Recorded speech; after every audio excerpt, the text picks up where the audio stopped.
Chapter 14. Pictures floated in and out of Chet's mind. Fuzzy pictures. Men lifting him off the dock.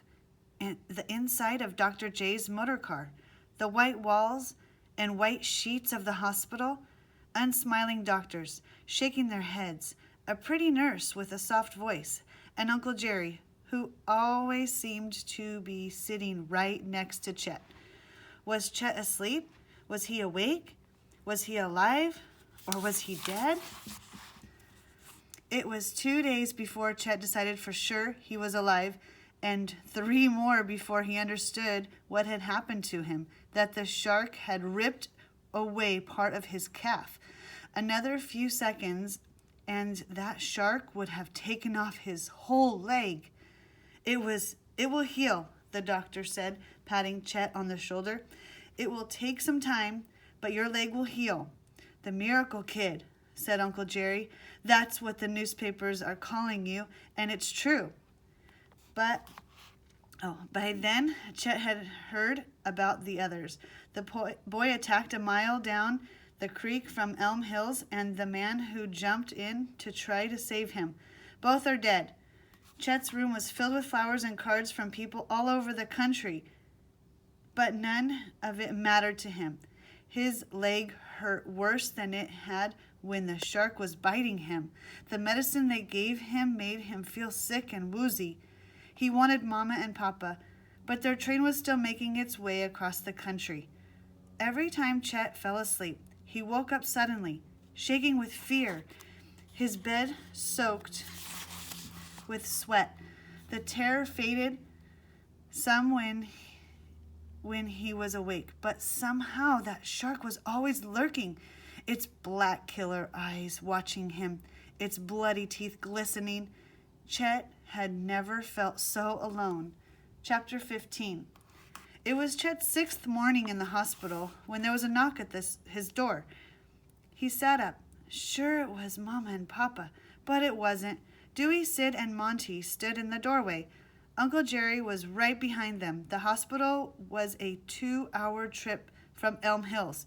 Had the guys really come all this way to see him? They all looked a little scared, and Chet felt nervous. Were they still mad at him?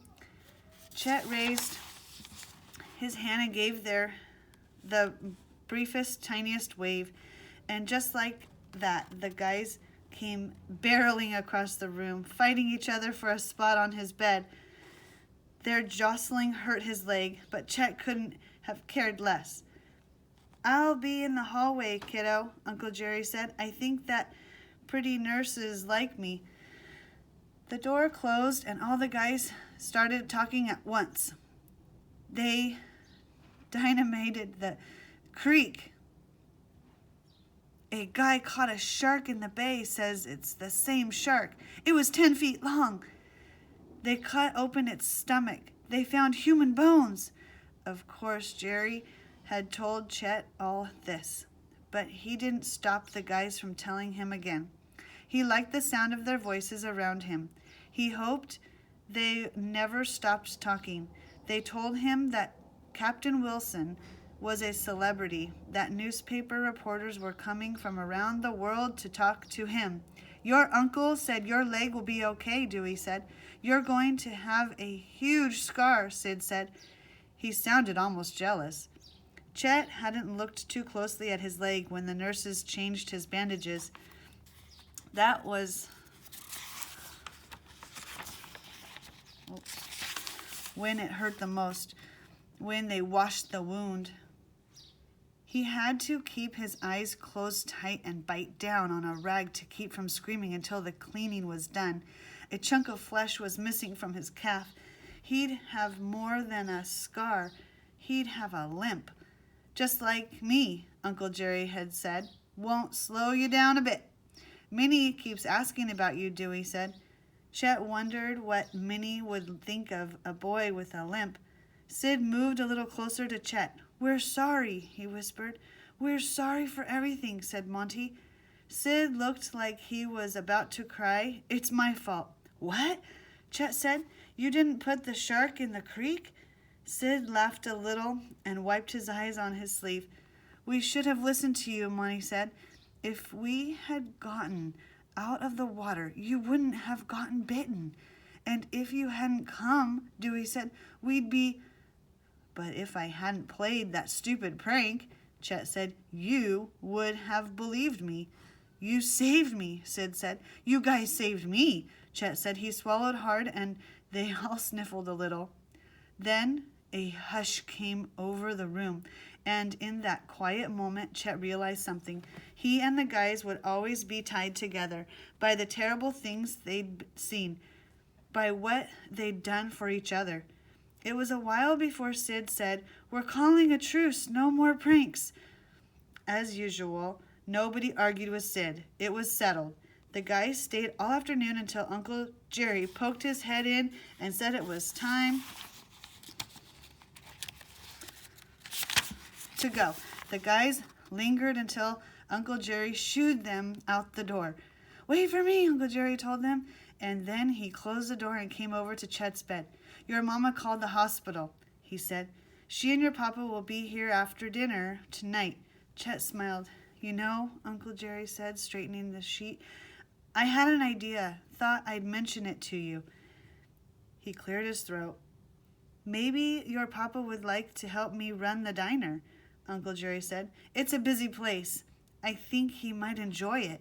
We do well enough, and I sure wouldn't mind having more time to myself. It took Chet a few seconds to understand what Uncle Jerry was saying. Your papa might decide it's time to settle down, Uncle Jerry said. I'm not sure he'll say yes, but I guess it's worth a try, don't you think? Chet opened his mouth to say something, but the words seemed to be all stuck together. So he just nodded. Okay then, kiddo, it's a plan. Chet lay there a while after Uncle Jerry left. He thought about Mama and Papa. He couldn't wait to introduce them to the guys and to Captain Wilson. He struggled to keep his eyes open, but it had been a long day before he dozed off. He dreamed that he was an old man sitting in a diner telling a story to a gang of boys. He told them about a shark in a creek, a huge killer shark with bloody jaws and coal-black eyes. He described how the shark had chased him, how it scared him out of his wits. But in the end, the beast couldn't get him because Chet hadn't been alone, because his friends had reached out for him. They'd held him tight, and they never let him go. There's a few pages about shark attacks, the unbelievable true story. All right, so I think that's done. And then there's facts about shark attacks. And then there's another I Survived.